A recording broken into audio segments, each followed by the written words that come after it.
At this point, the public has already seen a picture of Trayvon Martin lying dead on the grass on the night of that shooting. And you can see that he's wearing very, very tight pants that are cuffed at the bottom, a tight hoodie, and he doesn't look like a thug. But that doesn't matter because Geraldo Rivera was on Fox and Friends, and he believes that had he or anyone else seen Trayvon Martin in that neighborhood, they might have reacted similarly. Let's take a look.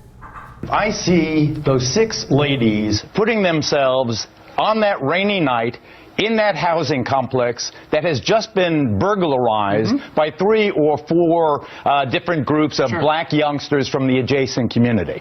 So it's a dark night, a 6'2" hoodie-wearing stranger is in the immediate housing complex. How would the ladies of that jury have reacted? I submit that if they were armed, they would have shot and killed Trayvon Martin a lot sooner than George Zimmerman did. Wow. This is self-defense. Sure. When it doesn't matter that Zimmerman provoked it or that Zimmerman was out of line to be so aggressive and overzealous as a neighborhood watch captain.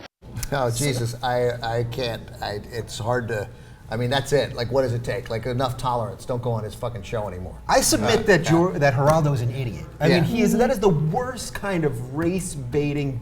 What a dim view he has of humanity. If he think really off the bat, he can tell you that these 6 women would shoot him. They would have shot him immediately, though. They wouldn't have waited as long as George Zimmerman did. They would have shot him much quicker. Patience. One thing you can say about George Zimmerman.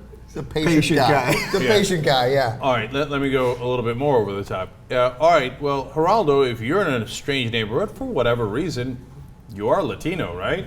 I mean, if you're a stranger in that, and if there was ever a crime in that area, you're a minority. Any white woman would have the right to shoot you in the face, right? I mean, it's self-defense. You shoot first, you ask questions later. I got a mind.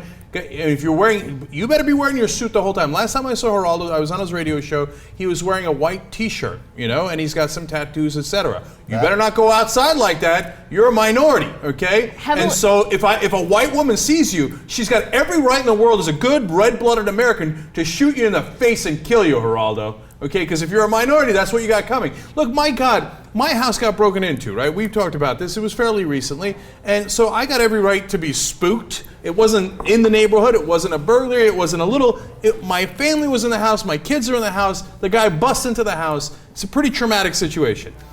And later, there are people who come by the neighborhood every once in a while. They're strangers because it turns out they're selling magazines or they're doing this or they're doing that. And there's different groups. There was 2 white girls, there was 2 black guys, etc., right? I didn't take out a gun and shoot everybody in the neighborhood because, oh, somebody broke into my house. You know who does that? An animal does that. And then to do it based on race, well, if you're a young black kid and you're working around a neighborhood you weren't in before, well, I guess I could shoot you and kill you. Where your father lives. Yeah, it's not a strange neighborhood. It's your father's neighborhood. Yeah. And you know what? When 3 Fox News co-hosts all stare at you at the same time like you're an idiot, you know you said something pretty out there because they're used to hearing this stuff. I would shoot Geraldo dead for that mustache if he walked into the room. I was going to say it. I find that mustache threatening and offensive. Yeah, Jesus. Look at him. What's he hiding in there? There could be a bat. Who knows?